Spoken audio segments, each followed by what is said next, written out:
Hi guys, welcome to my channel. If you're new here, you're absolutely welcome, and if you're a returning subscriber, thank you so much for stopping by. My name is Valentina Esan and I'm a Dublin based YouTube content creator. This is a highly requested video and you can tell by the title. I am going to be sharing a brief summary of my relocation process, and I hope you find this information useful. So let's get right in. I relocated to Dublin for my master's in September 2021, a term most Nigerians used to call jackpot. I've been seeing a lot of people reaching out to me. Are you coming back? Are you coming back? No, not yet. But before I start going into the details of the application, I had started making my inquiries since 2020, but COVID happened, so I couldn't do so much. My exam, that's the IELTS exam, was cancelled, and then I lost touch and everything. And later in 2021, I reached out to the British Council, that's for IELTS, and I rescheduled my exam dates and everything. So let me go into the application process. This journey took about 5 to 6 months in total. That's from the start to the end. Usually it's not long for some countries, like in the UK, especially if you pay for priority and all that. So I was working with an agency back then, and they made the whole journey really smooth for me. They just give a list of documents they want, I go get it, I get back to them. Like, it was like really smooth, and the feedback from the school as well was quite fast. The only thing that was causing delays were, let's say I'm waiting for something, waiting for a particular document, and that's why you need to have all your documents ready. So you need your international passport biodata page, that's the front page of your international passport. You need your transcript, you need your IELTS results, that's the hard copy scanned, and then you also need your personal statement, your reference letter. So for the first phase, that's like the document that will be required from you. And now to the next phase is usually like the interview phase. But for me, I didn't go through any interview process with the school. But in some countries, like in the UK, you're probably going to need to go through an interview process with the school. They'll ask you some questions. Why are you interested in this course? Why do you intend to do this? Why do you, like, I don't know what the questions look like because I didn't go through it, but I know that some schools require like the interview phase. So now up to the third phase. The third phase will be after they've given you a feedback.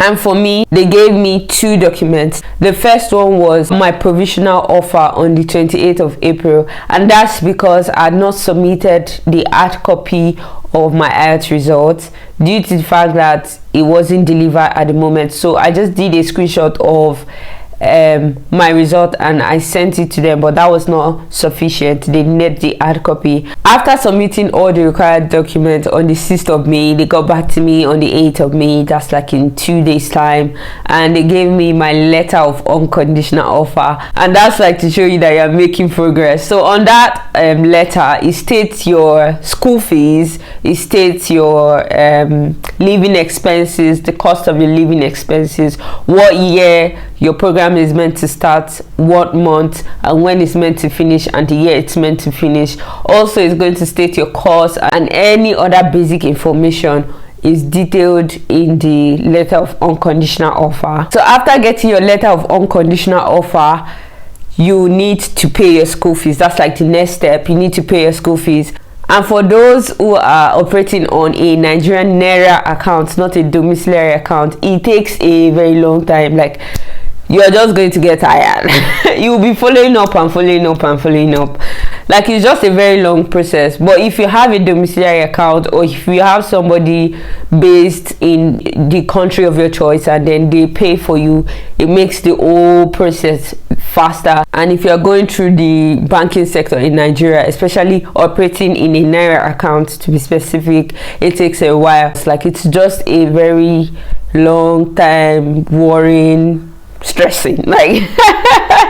So when the school confirms received of fund, they're going to send you like a receipt of fund, like to show that, oh, you've paid. And then the next phase. So for me, the next phase was my living expenses and proof of fund phase. On the unconditional letter, it states the amount that you would need for your living expenses. For me, I had to print my bank statement showing my transactions for 3 months.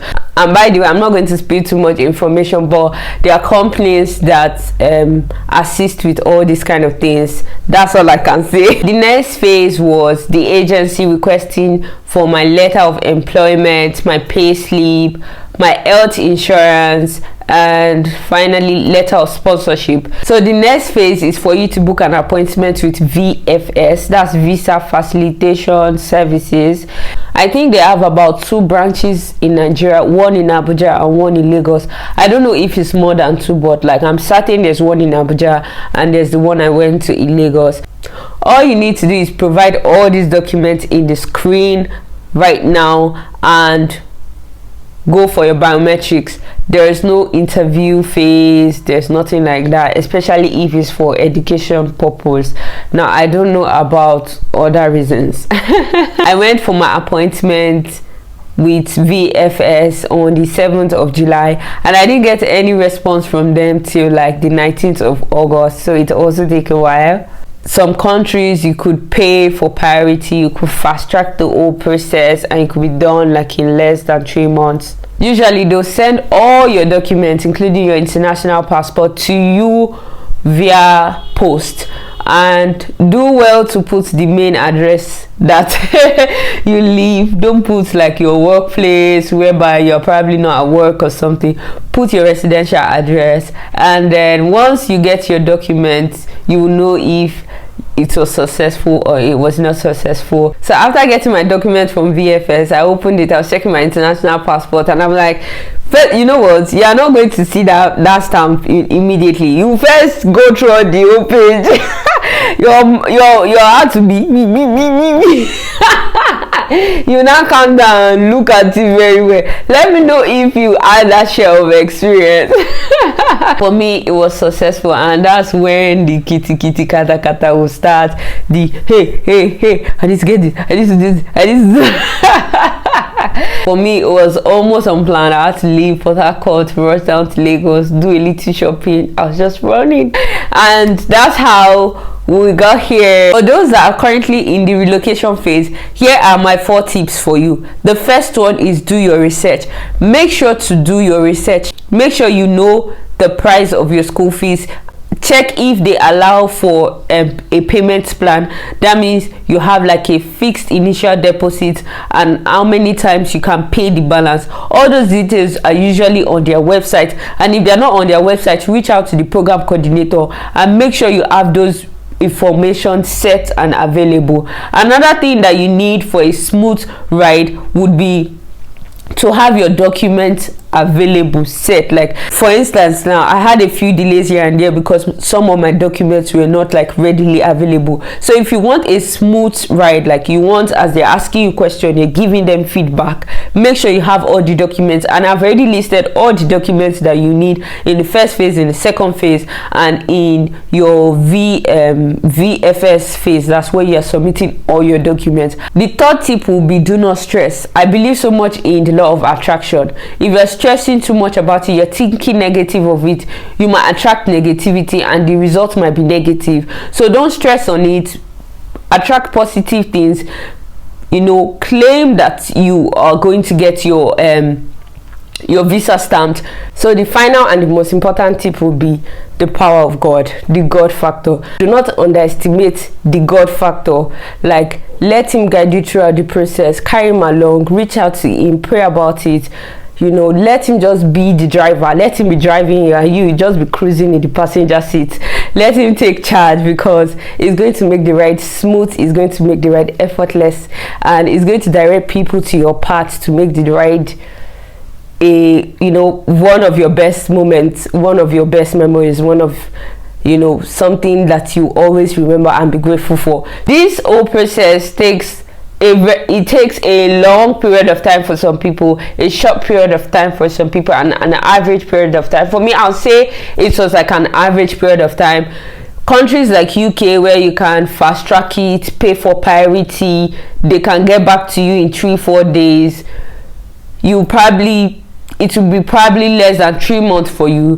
Countries where you can't fast track it, like my country, you can't fast track it in Ireland, so you have to wait for the normal process. That's like about a month plus, almost 2 months. Then for some countries, they don't even get back to you as quick as possible. Like for instance, in Canada, I've heard people say that they've done their application since like 6 months back. They are not getting information, they're not getting feedback from the school, or like they've applied, they've not gotten their visa yet. It's just a very long process for some countries. I don't know why, but for some people it's longer, for some people it's very short. You can get it done in 2-3 months.